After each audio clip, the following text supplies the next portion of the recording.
అదే RTV app వార్తల్ని క్షణాల్లో చదివే అవకాశం ఉంటుంది. ఒక న్యూస్ పేపర్, ఒక టెలివిజన్ ఛానల్ మీ చేతుల్లో ఎప్పుడూ ఉంటాయి. రాష్ట్ర వ్యాప్తంగా ఎండలు దంచి కొడుతున్నాయి. దీనికి తోడు కొన్ని జిల్లాల్లో అక్కడక్కడ వడగాలులు మొదలయ్యాయి. సో దీంతో బయటికి రావాలంటేనే ప్రజలు భయపడుతున్నారు. సో రానున్న రోజుల్లో వాతావరణం ఏ విధంగా ఉంటుంది, దీని గురించి మనతో మాట్లాడడానికి ఐఎండీ సీనియర్ అధికారి శ్రావణ్ ఉన్నారు. వారితో మాట్లాడదాం. మేడం, ప్రస్తుతం రాష్ట్ర వ్యాప్తంగా అత్యధికంగా ఏ జిల్లాలో ఉష్ణోగ్రతలు నమోదవుతున్నాయి అండ్ ఎన్ని డిగ్రీల మేర నమోదవుతున్నాయి? మనకి అత్యధికంగా నిజామాబాద్లో 38 డిగ్రీల ఉష్ణోగ్రత నమోదవుతుంది. ముఖ్యంగా పగటిపూటలో చూసుకున్నట్లయితే. అలాగే రాత్రిపూట ఉష్ణోగ్రతలు చూస్తే అత్యధికంగా మనకి 24 డిగ్రీలు ఆదిలాబాద్ జిల్లాలో నమోదవుతూ ఉన్నాయి. మనకి మిగతా రాష్ట్రం మొత్తం మీదుగా చూసుకున్నట్లయితే సగటున మనకి 35 నుంచి 38 డిగ్రీల ఉష్ణోగ్రత నమోదవుతున్నాయి. ఉత్తర ఈశాన్య తెలంగాణ జిల్లాల్లో దాదాపుగా 36 నుంచి 37 డిగ్రీలు, అలాగే మధ్య దక్షిణ తెలంగాణ జిల్లాల్లో 36 నుంచి 38 డిగ్రీల మేర ఉష్ణోగ్రతలు నమోదవుతూ ఉన్నాయి. ఈ జిహెచ్ఎంసీ పరిధిలో ఏ చోట ఎక్కువగా ఉంటుంది? జిహెచ్ఎంసీ పరిధి మొత్తంలో చూసుకున్నట్లయితే 36 నుంచి 37 డిగ్రీలు ముఖ్యంగా అత్యధికంగా నమోదవుతూ ఉన్నాయన్నమాట. రంగారెడ్డి వరకు హకీంపేట ఈ పరిసర ప్రాంతాల్లో చూసుకున్నట్లయితే మనకి 36 నుంచి 37 డిగ్రీల మధ్య ఉష్ణోగ్రత నమోదవుతున్నాయి. ముఖ్యంగా పగటిపూటల్లోని మనకి సగటున 37 డిగ్రీల ఉష్ణోగ్రత నమోదవుతుంది. సమ్మర్ పీక్ స్టేజ్లో జనరల్గా మనకు 36 నుండి 38 డిగ్రీల మేర ఉష్ణోగ్రతలు నమోదవుతాయి. ఈసారి ఎల్నినో ప్రభావం ఉంది కదా, ఇంకేమైనా పెరిగే అవకాశాలు ఉంది ఈ ఉష్ణోగ్రతలు? వేసవిలో మనకి తెలంగాణ రాష్ట్రానికి 40 కంటే అత్యధికంగా ఉష్ణోగ్రత నమోదయ్యే అవకాశం ఉందండి.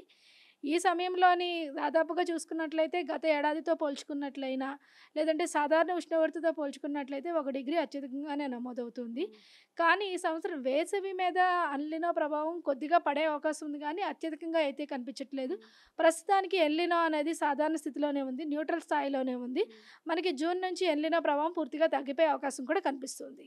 వడగాలులకు సంబంధించి ఎలాంటి అలర్ట్స్ ఉన్నాయి, దాని గురించి? వడగాల్పులు చూసుకున్నట్లయితే ఈ సంవత్సరం వేసవి కొద్దిగా వడగాల్పుల తీవ్రతకు వచ్చి ఎక్కువగా కనిపిస్తుంది. ముఖ్యంగా నిజామాబాద్, మెదక్, సంగారెడ్డి, వికారాబాద్, మహబూబ్ నగర్, నారాయణపేట, జోగులాంబ గద్వాల్, నాగర్ కర్నూలు, నల్గొండ, కర్నూలు, సూర్యాపేట ఈ పరిసర ప్రాంతాల్లోనూ మనకి సాధారణం కంటే 1-2 చోట్ల వడగాల్పులు ఎక్కువగా ఉండే అవకాశం ఉంది. అలాగే సాధారణ ఉష్ణోగ్రత కంటే 1 డిగ్రీ అత్యధికంగా నమోదయ్యే అవకాశం కూడా కనిపిస్తుంది.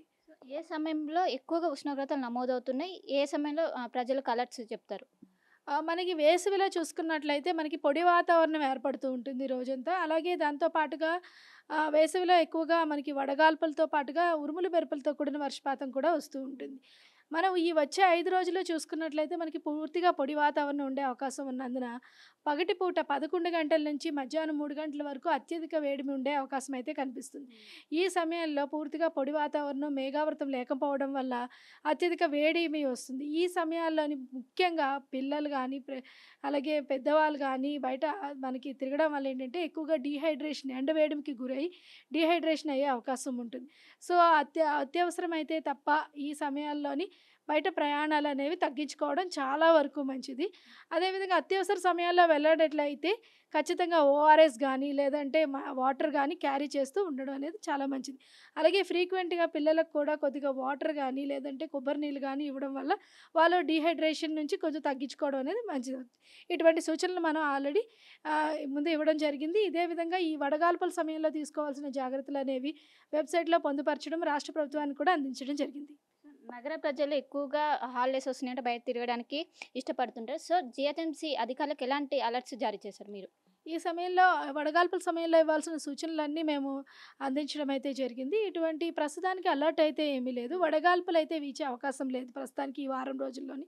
లేకపోవడం వల్ల ప్రస్తుతానికి సాధారణ వేడిమి స్థాయి ఉంటుంది కాబట్టి దానికి తగ్గట్టుగా జాగ్రత్తలు తీసుకోవాలని సూచనలు ఇవ్వడం అయితే జరిగింది. సో మొత్తం మీద రాష్ట్ర వ్యాప్తంగా ఇప్పటికే 36 నుండి 38 డిగ్రీల మేర ఉష్ణోగ్రతలు నమోదవుతున్నాయి. రానున్న రోజులు ఇంకా పెరిగే అవకాశం ఉంది. కాబట్టి ప్రజలందరూ కంపల్సరిగా ఓఆర్ఎస్ కావచ్చు, వాటర్ తప్పనిసరిగా క్యారీ చేయాలి. అండ్ ఏవైతే అది డాక్టర్లు చెప్తారో అవన్నీ ప్రికాషన్స్ ఫాలో అవ్వాలి. ఖచ్చితంగా బయటకు వెళ్ళేటప్పుడు ఇవన్నీ ఫాలో అవ్వాలి. దీని ద్వారానే మనం డీహైడ్రేట్ కాకుండా మనం సురక్షితంగా ఉంటామని ఒకవైపు వాతావరణ అధికారులు అయితే సూచిస్తున్నారు. కెమెరా పర్సన్ సుదర్శన్తో కలిసి శిల్ప, ఆర్టీవీ, హైదరాబాద్. మరిన్ని వీడియోస్ కోసం ఛానల్ ని సబ్స్క్రైబ్ చేయండి, లేటెస్ట్ అప్డేట్స్ కోసం వాట్సాప్ ఛానల్ ని ఫాలో చేయండి అండ్ లింక్ డిస్క్రిప్షన్ లో ఉంది.